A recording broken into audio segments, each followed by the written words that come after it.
Hi, I'm Trevor Lund of RevTrev.com, and today in Ministry Coaching with RevTrev, I am going to continue talking about how to focus on the benefits you bring to a ministry or an individual. And the best way you can do this is to develop an effective elevator pitch for your ministry. Now, this isn't I know this isn't something that comes naturally to us Christians. Take a look at any church bulletin anytime, and you're going to get something like, men's fishing trip, meet at 10:30 at the church. What does this tell you? Well, first of all, it doesn't mention any kind of benefit to the fishing trip, right? So if you want to go on the fishing trip, you've probably have already gone. You probably have already had a friend invite you. You probably have. There's some sort of other connection, and this bulletin is just simply meant as a reminder.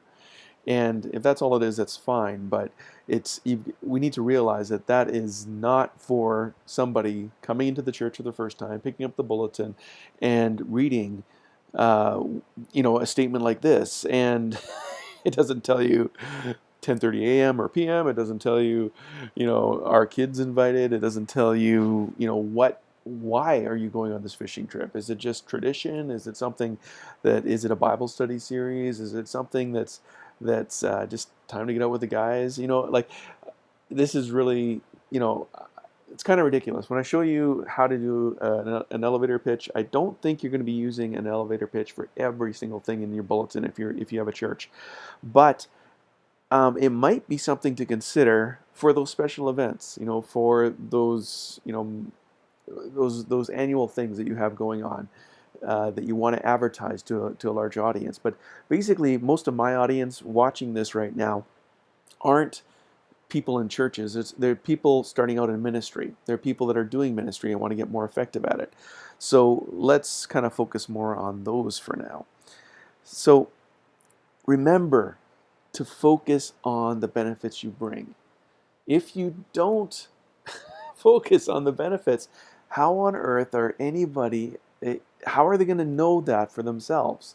You can't assume that they're going to know what you can do because they haven't heard you, they haven't seen you, they don't know those things.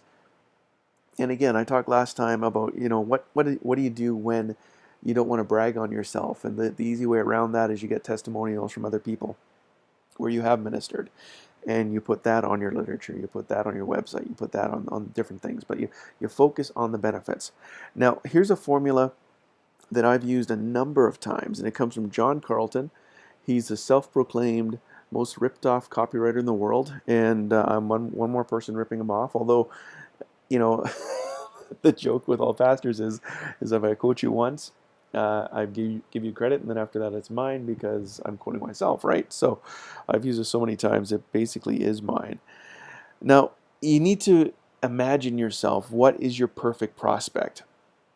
And the easiest way to do that is think about, you're out having a coffee, and you're in your favorite coffee shop, and a couple of people sit down right beside you, and you don't mean to overhear them, but you're going to, right? Because they're right there, and they're talking quite loud. And the one comes in, he's quite despondent.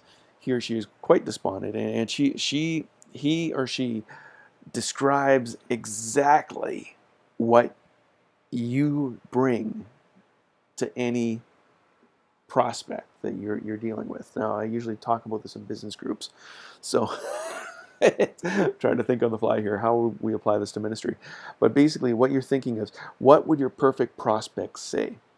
That person that comes in with a problem, they've got a problem right there, and you have the solution. What you do, what you bring, what you give, that's the exact solution for what this person is saying. What would they say? Just take a few minutes and think about that. Maybe after this video, take a few and just write that exact question out, that exact thing they're looking for. Then what you do with that is you take that and make it into an effective elevator pitch. And here's the formula. Basically, it's, we help this group of people define your perfect prospect. Who is that perfect prospect that's sitting in the chair next to you in the coffee shop? Who are they? What do they do? Where do they work? What do they, think about those things. You help them do this benefit. Focus on the benefits you bring. This is the solution to their problems. This is what you are bringing to the table to help them out. And then you go to the even if, and I love this part, it's the worst case believable scenario. So what you're doing with this is a bit of psychology in play. What you're doing with a worst case believable scenario is that you are taking away all excuses that they have.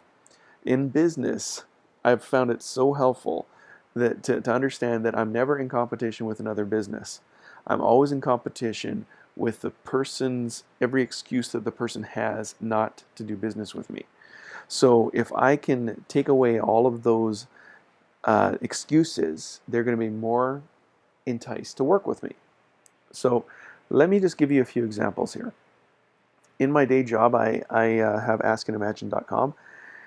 And for that one, I've got it plastered all over my site, is I help people in business write, edit, design, publish, market, and sell their books or products, even if they just need a little creative help, a lot of technical skill, or simply don't have the time. Now, I'm not saying this is a perfect one, but it works well for me. Basically, if you need help writing or editing or designing or publishing or marketing or selling your books or your products, usually online, if you need help with social media, if you need help with all these different things that I do, I'm happy to help you. And basically, if it's just you need some advice, I give you that advice. If you need someone to do all of the work, I do the work. Or if you want me to ghostwrite the book, I'm happy to do that. Now, let me give you one for ministry. And we were starting up a church in the area, and don't know what to say about that. It's kind of in a holding pattern right now, but we might be doing a few other things with it, and we're just praying about that right now. But let me just show you the elevator pitch that I have for the church. We help people who want more out of life or who want to experience more of God by providing effective training and empowering relationships that are based on honor and visible love. Even if they have been hurt in churches, have a hard time believing in the supernatural, or have yet to begin their relationship with God. Now, the biggest problem I have with this one is it's way too wordy, and I can't get it out of my mouth all the time, so I'm probably going to pare that down a bit. And I just quickly did up one for Expectancy Ministries, too. And again, this is probably going to be one that I'm working on, and I want to refine and get better. But I'd love your feedback on it. I'd love to hear what you think about it. But Expectancy Ministries is we help individuals and ministries flourish in their God-given destiny, even if they feel like they've been beaten up like a Persian carpet or have no idea where to begin or can't believe God is going to work out all things for their good. It sort of sums up. I need to work on the wording. I don't know if individuals is as good as people, or if I need to define that more. Our ministry basically is twofold. Is like we go and encourage people to expect more from God, and see more things done with God. And we also really like, and we enjoy helping ministries launch, which is one of the reasons why I do this ministry coaching tips every week. Anyway, here's your homework should you choose to accept it. Go to revtrev.com and find where this is at. I haven't posted this online yet, but you can go and do that. If you're watching this on YouTube, you can comment on YouTube as well, and I'll try to watch both YouTube and revtrev.com. And do up an elevator pitch for your ministry. Do it up for your church, whatever you're doing. Do up that elevator pitch using that formula.